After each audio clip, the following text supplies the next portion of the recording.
David Alfaro Siqueiros es un artista. Él es interesante, artístico y talentoso.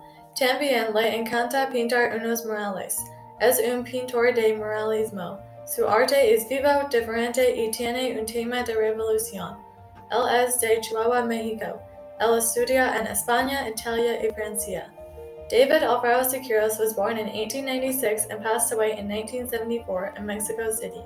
He was originally born as Jose de Jesus Alfaro Siqueiros. His mother passed away when he was only 4, leaving his paternal grandparents and siblings to raise him. Siqueiros was outspoken from a young age, causing him to be a loyal political activist. He started school at the National School of Fine Arts in Mexico City. In 1936, Siqueiros was a representative from the Congress of Mexican Artists to the Congress of Revolutionary Arts in New York City. There he established a school where he exemplified his revolutionary artistic ideas. David Alfaro Siqueiros joined the Spanish Republican Army in 1937. He lived in Cuba and Chile from 1939 to 1944. He was one of the 3 founding members of the Mexican muralism with Jose Clemente Orozco and Diego Rivera. Siqueiros was a Mexican social realist painter who frequently used the medium of art to express his Marxist political ideologies with a blend of traditional murals and Renaissance. To this day, a lot of art lovers and students try to understand his political and social motivations of his works of art. He is considered to be one of Mexico's most important artists of the 20th century. He rarely opened up about his political and social views, but his art reflected his views.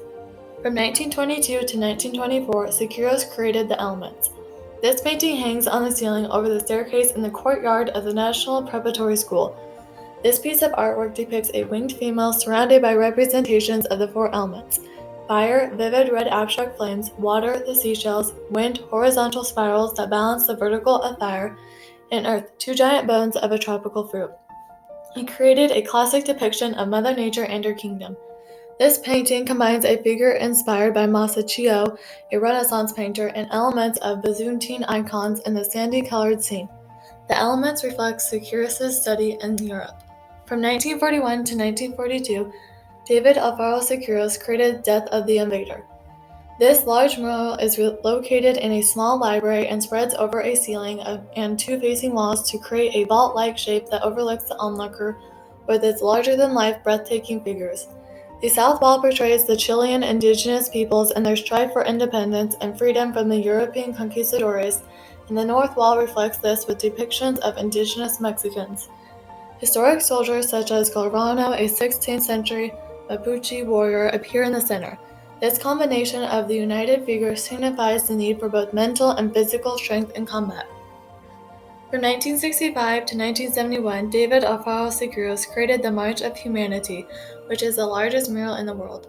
This mural comprises the interior and exterior of a building, as well as the walls adjacent to it and covering almost 2 acres.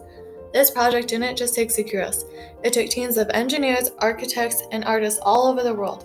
It also took over 10 years to create, costing about $1 million. This mural project was his last and inspiring work. It acutely depicts all the Siqueirian motifs of vigorous movement, universal use of materials and tools, a victorious and romantic vision of revolution, and visual arrest. Siqueiros often used synthetic lacquer colors sprayed from paint guns in order to speed up the time-consuming process of decorating large public buildings.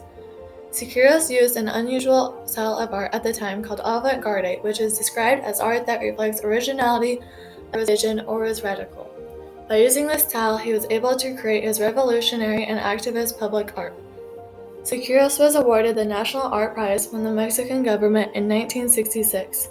The following year, he was also awarded the Lenin Peace Prize from the Soviet Union. He was arrested in 1960 and imprisoned for 2 years before his trial. He was convicted of social dissolution for helping to aggravate anti-government student demonstrations. He was set to serve 8 years in prison but was released in 1964 unapologetic for his criticism of President Adolfo López Mateos.